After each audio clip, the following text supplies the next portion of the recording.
L'intérêt du roc, le premier, c'est de cacher le roi. Et on va voir ce qui peut arriver par la suite si on ne le cache pas, et c'est tout l'intérêt de cette vidéo. Bonjour et bienvenue dans cette nouvelle vidéo. Aujourd'hui, je vais répondre à la question « Pourquoi conseille-t-on de roquer rapidement dans l'ouverture quand il s'agit des débutants ?» Comme vous le savez certainement, il y a 3 principes à respecter dans l'ouverture pour bien démarrer une partie d'échecs. Développer ses pièces, prendre le centre et roquer. Mais pourquoi faut-il donc roquer si rapidement? On va voir ça dans une minute, juste le temps pour moi de dire à ceux qui ne nous connaîtraient pas qu'ils peuvent venir découvrir notre site. Le lien est normalement dans la description de la vidéo. Il y a notamment une formation gratuite pour apprendre à bien débuter aux échecs. Donc voyons tout de suite la partie qui va nous montrer pourquoi il est important de roquer rapidement lorsqu'on débute aux échecs. Donc on démarre avec une italienne, donc qui est caractérisée par le coup fou C4, qui attaque directement le pion F7 qui n'est défendu que par le roi au début de partie, donc c'est souvent un point assez faible. L'idée principale étant que sur cavalier F6, on peut jouer des lignes comme cavalier G5 et attaquer directement F7. Ici les noirs ont décidé de jouer fou C5, qui a été répondu par C3. L'idée de C3, c'est d'avoir le fort centre de pion, donc on respecte le principe de base, développement des pièces, prise du centre, et on a le rock possible à tout moment. Donc ça, c'est une sécurité, c'est-à-dire que si on voit que ça chauffe un peu, on peut roquer pour se cacher. Donc d'où l'intérêt du rock, le premier, c'est de cacher le roi. Et on va voir ce qui peut arriver par la suite si on ne le cache pas, et c'est tout l'intérêt de cette vidéo. Donc on va jouer cavalier F6, ici avec les noirs, on contre-attaque sur le pion E4. Les blancs décident de pousser au centre des 4, donc voilà, ils ont les 2 pions. Ici déjà un problème pour les noirs, si jamais on recule, par exemple en B6, on peut perdre le pion E5. Vous voyez par exemple. On peut le perdre de différentes manières, certainement aussi. Si on prend, ce qui est arrivé dans la partie, ici, les blancs prennent, et là, vous voyez, si on recule, c'est pareil, on s'expose à ces poussées de pions qui peuvent être très désagréables. Donc on a des gros soucis. Donc on est obligé de jouer cet échec ici, c'est quasiment forcé cet échec. À ce moment-là, les blancs ont 3 possibilités, qui sont fou D2, cavalier D2 ou cavalier C3. Alors bien sûr, on pourrait faire d'autres coups, mais ils seraient déjà beaucoup moins forts. La ligne la plus agressive qui a été choisie ici, c'est cavalier C3. Donc là, pour le moment, on ne voit pas les problèmes des rois. Pour le moment, la colonne E est fermée, il n'y a pas trop de danger. Mais on va voir que ça va vite arriver. Les noirs ici ont décidé d'aller capturer le pion, ce qui est normalement la meilleure possibilité. Il faut manger ce centre. À ce moment, les blancs disent « Allez, je rock ». Et là, on peut voir déjà le petit souci, c'est que cette tour veut arriver sur la colonne E et on voit tout de suite que le roi peut être embêté dans cette position. Dans cette situation, je crois qu'un des meilleurs coups, c'est fou prend. Mais bon, là, c'est des connaissances théoriques.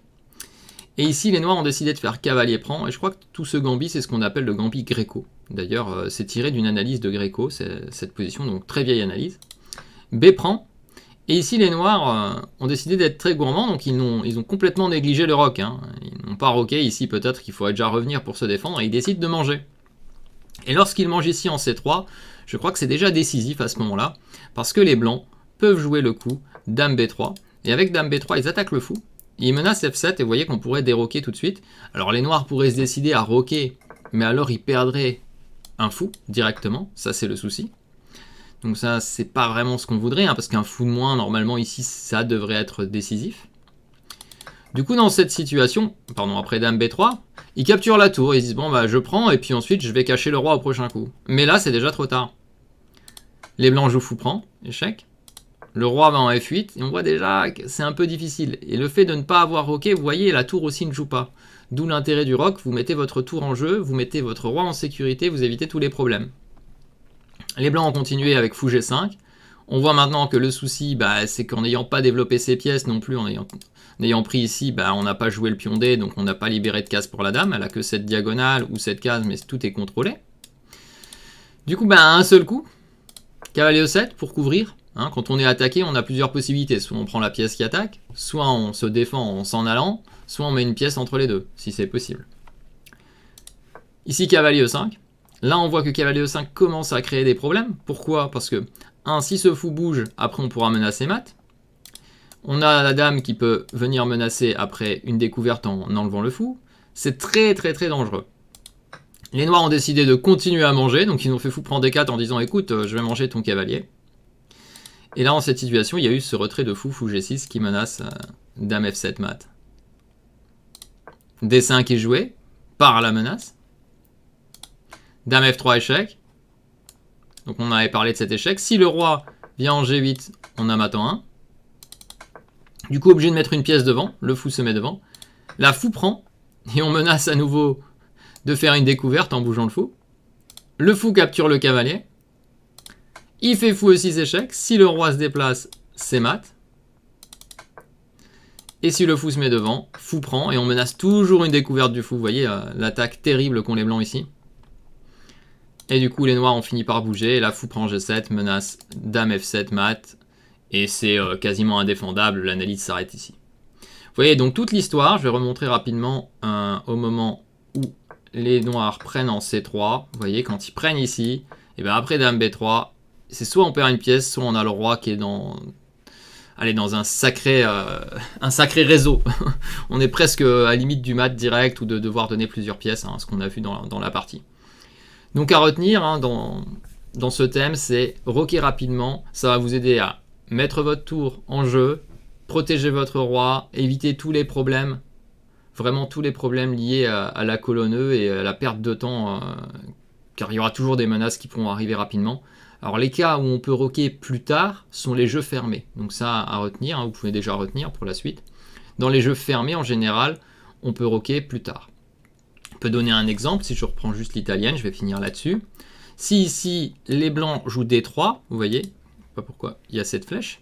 Si je joue D3, là vous voyez par exemple je peux jouer D6 ou même A6. Il y a une flèche un peu étrange, je pense que c'est un bug ici.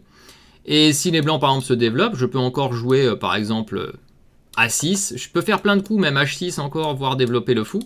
Et il n'y aura jamais aucun problème. Pourquoi? Parce qu'il y a beaucoup de pions au centre. Donc pour le moment, il n'y a pas de danger.